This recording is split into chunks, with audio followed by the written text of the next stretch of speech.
বর্তমানে দেখা যায় যে আমরা অনেকটা একটা বিষয় নিয়ে অনেকের মধ্যে খুব এমনকি হাসাহাসি পর্যন্ত বন্ধু মহলে চলতে থাকে, অনেকটা পারিবারিক কাপলের মধ্যেও চলে যে পুরুষ না মেয়ে কাদের যৌন চাহিদা বেশি থাকে, এবং অনেকে এইটাই পুরুষরা অনেক সময় চিন্তা করে থাকে, এবং মেয়েদের ক্ষেত্রে অনেকে আপনার গুগল সার্চ করে বা অনেক ক্ষেত্রে দেখা যায় বই ঘাটাঘাটি করে চিন্তা করে যে না, মেয়েদের ক্ষেত্রে যৌন চাহিদাটা বেশি থাকে কোন বয়স পর্যন্ত।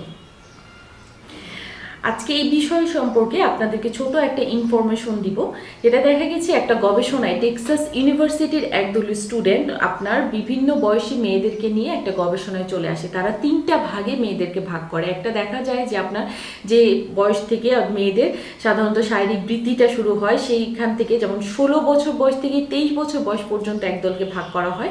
আরেক দলকে দেখা যায় আপনার 23 বছর বয়স থেকে 33 বছর বয়স পর্যন্ত ভাগ করা হয়, এবং পরবর্তীটা হচ্ছে আপনার 33 বছর বয়স থেকে 53 বছর বয়স পর্যন্ত মেয়েদেরকে ভাগ করা হয়। 3 বছরের মেয়েদের উপর গবেষণা করে তারা দেখতে পায় যে যাদের ক্ষেত্রে আপনার শারীরিক বৃদ্ধিটা মাত্র হচ্ছে, অর্থাৎ 16 বছর থেকে 23 বছরের যে মেয়েদের প্রতি সাধারণত দেখা যায় যে পুরুষদের আকর্ষণ হয়তো এই মেয়েদের প্রতি বেশি থাকতে পারে, কিন্তু এই ধরনের মেয়েদের শারীরিক চাহিদাটা সবচেয়ে কম থাকে।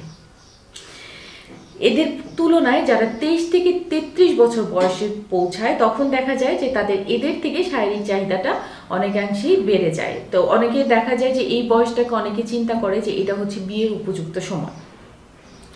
এর পরবর্তীতে আপনার 33 থেকে 53 বছর যে বয়সটা, অনেকের ক্ষেত্রে দেখা যায় যে 33 বছরের একজন মেয়ে সাধারণত দেখা যায় যে তার দেখা যায় 1টা বা 2টা বেবি থাকে। অনেকে মনে করে যে বিয়ে হয়ে গেছে। ছেলেদের ক্ষেত্রে এটা স্পেশালি হয় যে বিয়ে হয়ে যাওয়ার পর অনেক পুরুষদের ক্ষেত্রে অনেকাংশে আপনার যৌন চাহিদাটা কমে আসতে পারে, কিন্তু ওই গবেষণায় দেখা গেছে যে 33 বছরের পরে যে নারীরা থাকে তাদের যৌন চাহিদাটা সবচেয়ে বেশি পরিমাণে থাকে।